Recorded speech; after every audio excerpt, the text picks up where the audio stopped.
of stupor. And pretty much most people are medicated, but the medications are no longer just the drugs that they give to you. The medication comes in the form of entertainment.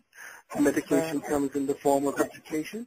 The medication comes in the form of all of the social mores that we have been ingesting as a real society is supposed to look, and it's not. We are being poisoned by the very society that we're taking in. It's the same scenario as the wolf. How do you kill a wolf? Well, what you do is you hang a piece of meat with a knife in it, and you just put a knife over the meat and blood on the knife, and what would happen, the wolf comes up and starts licking on the knife. It's cutting up its tongue and sucking on its own blood. It doesn't know that it's bleeding to death. Well, that's who we are. Wow. Okay. I need to process that. In the book, The Wounded Womb, you deal with the devolution, if that's the proper word for me to use, of our sisters on a number of different levels. And Griff and I were talking about crack babies. And we were talking about just comparing and contrasting that with the offspring of the wounded womb. And can you speak to the whole crack baby generation and what is it that we can do, if there's anything that we can do? Because some people feel like that's just a lost generation that we really can't do anything to repair. What do you say to that? Well, I'll tell you this. If we had the system in place to take care of our own, that wouldn't even be an issue. But since we are continually at the handout table, we're consistently, even our leaders and our politicians put us into and maintain us in a handout position. We do not have autonomous rule over ourselves, our own bodies. So the condition of war is as such. When you know your enemy and your enemy is inflicting damage upon you and your children, the first thing you must do is to consolidate your interest. Well, they made sure that they split that up because they split the family up. Once you split the family up, you split the community. So now that you have people individually scrambling about those little crumbs, you can control that. You can control it with a heavier police presence. You can control it with drugs. You can control it simply by putting up all these so-called agencies that's supposed to be helping us, but are essentially maintaining our pathological states. So what you have to look at is there is a psychological war going on that makes people believe that somehow the government is there to help you. No, it's not. It's there to make sure that the cattle stay in the corral. So crack babies essentially are nothing more than the walking wounded. These are essentially the wounded. These are the ones that they inflict the pain upon. This is the one that keeps us stable because they know that the children are the ones that have the strength to fight back. So what better thing to do is than to kill the children or to cripple them in such a way so that when they do get of age, they can't fight. Right. Do you think or feel that the people that are supposed to be conscious are handling their consciousness in a way that will help people, or what is it that you say to the naysayers and the people with the lip service? Have you successfully answered or neutralized them in a way where you can make progress? I don't waste my time with naysayers because naysayers haven't put in what I've put in over the last 38 years. They're just there as, observers and critics. They make their bones by, throwing stones.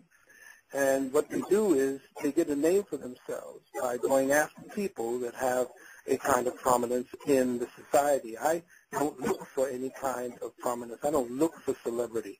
I just put the information out there, and my work will speak for itself. A lot of times the works that I have done, I've seen people nitpick at certain things that they didn't like, and then lose completely the overall context of what I've been trying to teach. I don't just teach on one little thing.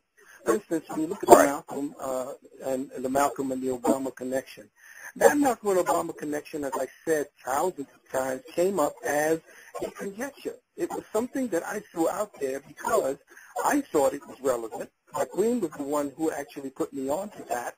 to look at that, and there are no accidents. I looked at it and said, whoa. I said, what can that mean? Why would she say something like that? And my queen is very insightful.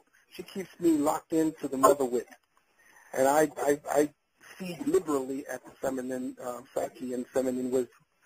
The only problem is that when I take that to the next stage and begin to do my investigation, to do my second and third analysis of it, I put it out there because when I was doing the research, I found out other people were talking about it. So I said, well, let me just let my brothers and sisters know what's out there and what it is that people are talking about behind the scenes where it counts.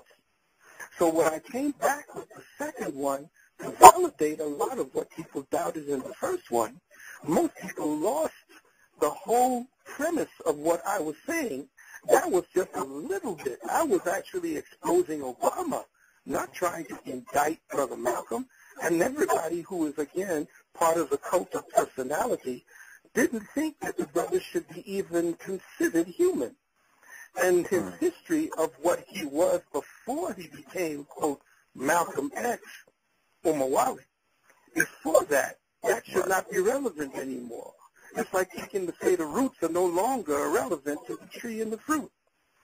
So I'm saying, okay, if this is the case, and now we found out that there is a direct connection between who could be his blood by a white woman, you now are upset because the fact that he would have even laid with a white woman. But guess what? Detroit Wilk Red, that's all he did. So it's nothing new for him. Like I said, but some people would beg to differ, though. Some people would say that's when he was Detroit Red. But when he was Malcolm, what you're actually saying is Malcolm X was the one that slept with a white woman that produced Barack Obama. If I'm clear. Yeah, but here's the deal. When Malcolm was with the nation, he completely skipped shop. So what makes you think that if he said that there was something about the nation that he said didn't seem right to him, and that there was something about everything he found out in the United States of America that just didn't jive, and that would including the Nation of Islam, just didn't jive when he went over to make Hajj? If his mind was completely changed and put into a global view, what makes you think that that was not part of it? And the thing about it is that most of us, because we don't want to accept what other people might have as information, and it's interesting, we are second-class entities anyway. We want first-class information. We want first-hand information. So we think that because black people say it, that it's always in stone.